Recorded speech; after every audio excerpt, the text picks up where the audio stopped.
Welcome back to Let's Make a Game, a channel about making computer role-playing games using the free program Twine and the Sugarcube format for Twine. In this video, I would like to correct something which I said in at least one previous video, which I've recently learnt is not true. And it's to do with the if command. The if command, of course, is one of the most commonly used commands in Twine.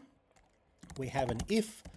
We have to have something in here, which is usually a comparison of two variables, and then we have a slash if down here.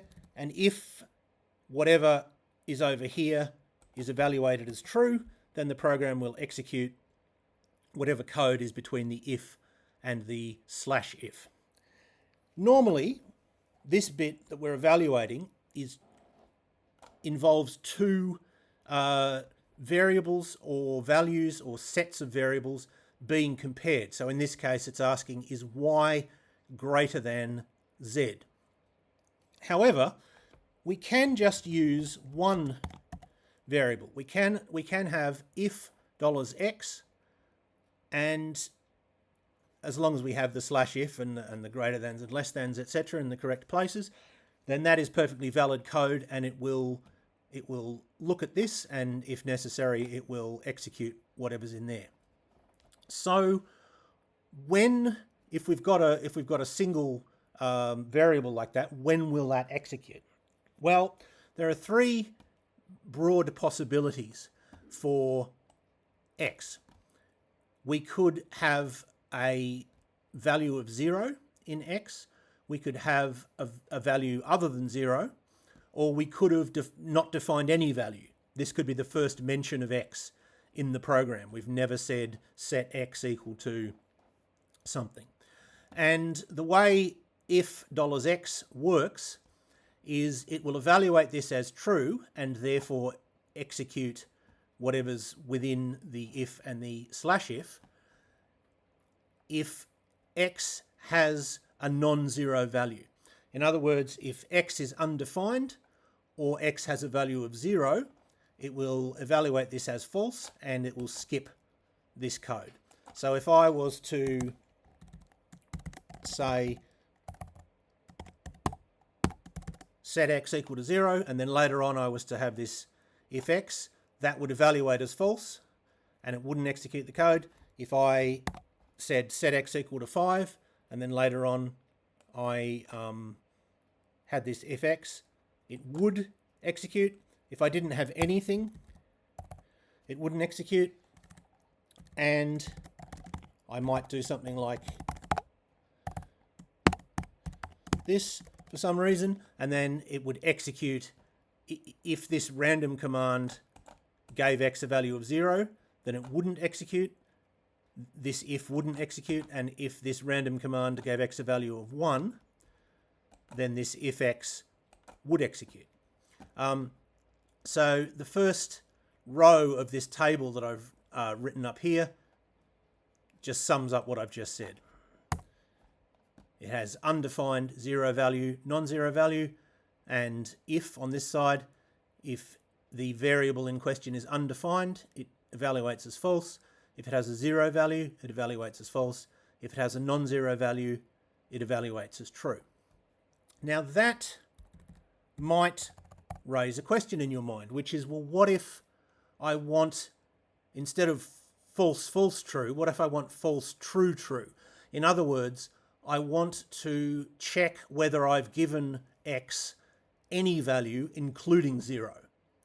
And I want it to evaluate as true if it's 0. I want it to evaluate it as true if it's some non-zero value, but I want it to be false if I haven't given it any value. Well, that is what if-def does. So the format of if-def, I'll show you an example.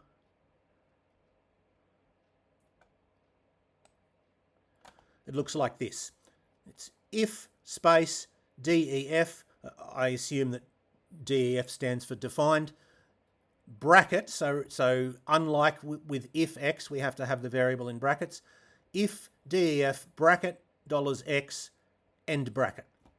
So if x is defined, then that will evaluate as true. So on the second row of this table, we can see what happens there. If it's undefined, it returns false. If it is a value of 0, it returns true. And if it has a non-zero value, it evaluates as true.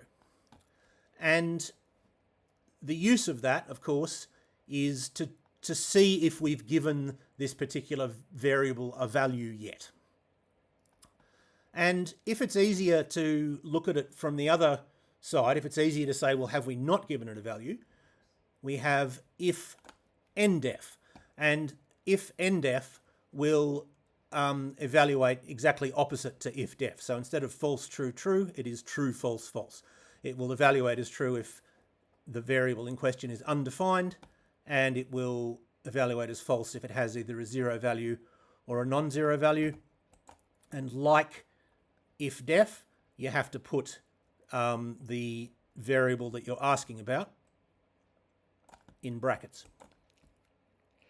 So that can be a bit difficult to remember, perhaps. So I have made a little demonstration program, which is what we're looking at here. And I've saved that in the old projects zip folder, which you can find if you follow the link to itch.io in the description of this video. If you go there, you'll see 2 zip files that you can download. One is old projects and one is Fighting Fantasy, which is to do with the subject of most of the recent videos. If you want to get this little program that reminds you the difference between if def, and if ndef, you will find that in the old projects zip file, and then it's in the miscellaneous folder of that file. So I'm sorry I steered you wrong in previous videos, but what I've given you here is the correct information. So I hope that was useful or interesting to at least some of you, and I hope you will tune in next time.